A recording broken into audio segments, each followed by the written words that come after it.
Peoples, Proddatur SS mall ఎదురుగా ఉన్న పురపాలక సంఘం మార్కెట్ ప్రొద్దుటూరు యాడికి వచ్చినానండి.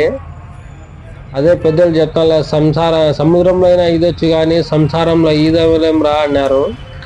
అగ్గిపుల్ల లేకపోతే కూడా ఇంట్లో సంసారం జరగదురు అన్నారు పెద్దలు ఆ రోజుల్లో. అంతలోకి బంకాల్లోకి వచ్చి పడినా నేను. చూసే కూరగాయలు మార్కెట్ ఏమో నిండుగా ఉన్నాయి, కూరగాయలు కొనేవారు లేరు.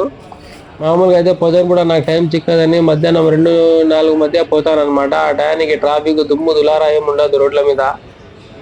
చూడండి గాయస్, కూరగాయలు తెచ్చుకోవాలా, ఫ్రిడ్జ్లో పెట్టుకోవాలా. మేము ఉండేది 3వ అంతస్తు మీద, దిగి రావాలంటే బండిలో వచ్చే కూడా కాదు. కొత్తిమీర, మెంతాకు, పుదీనా, కరేపాకు, గోవాకు, ఈవాకు, ఆవాకు, గోవా సముద్రం, బీచు అన్నీ ఉంటాయి ఇక్కడ. ఎర్రగడ్డలు చూడండి, 3 కేజీలు 100 రూపాయలంట. ఇది అయితే దడ 100 రూపాయలంట. చిన్నవి వద్దులే, కోసుకపోతాయి చేతులు అనేసి పెద్దవే తీసుకున్నా. అంతలోకి గుడ్లు వచ్చి కనిపించినాయి, గుడ్లు తీసుకున్నా. చేప సుక్కి మచ్చి, పిక్కి మచ్చి అంట ఏందో ఇంట్లో చెప్తున్నారు, అది కూడా తీసుకున్నా. బండి వేసుకొని బీవీఎస్ హాల్ ఎదురుగా సందులో జ్యూస్ పాయింట్ ఉంది ఒకటి, నా ఫేవరెట్ జ్యూస్ పాయింట్ అది. చాలామంది చాలా రకాలుగా తాగే అలవాట్లు, అంటే మనకు tea, coffee, Boost, Horlicks, Maltova, Viva లాంటి తాగుతారు. ఈ మధ్య నేనైతే టీ అయితే అస్సలు విడిచిపెట్టేసాను. రోజుకి 4-5 టీ అయితే ఒకటి తాగుతున్నాను.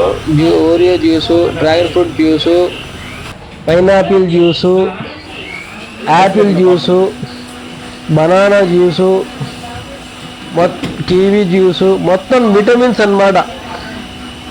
రక్తానికి, బలానికి. మామూలుగా హాస్పిటల్కి పోతే 100,000 పెట్టి టానిక్లు తీసుకుంటాం, కానీ ఇలాంటి జ్యూసులు తాగడానికి మనిషికి మనసు ఒప్పుకోదన్నమాట. ఇలాంటి జ్యూసులు తాగండి, మనసు ఒప్పుకుంటుంది. ఫ్యామిలీతో వచ్చి తాగడానికి, కూర్చోడానికి కూడా ప్లేస్ ఉంది అన్నమాట. నేను ఒకటి కివీ జ్యూస్ తీసుకున్నాను, నా ఫేవరెట్ జ్యూస్ అన్నమాట కివీ జ్యూసు. ఆరోగ్యంగా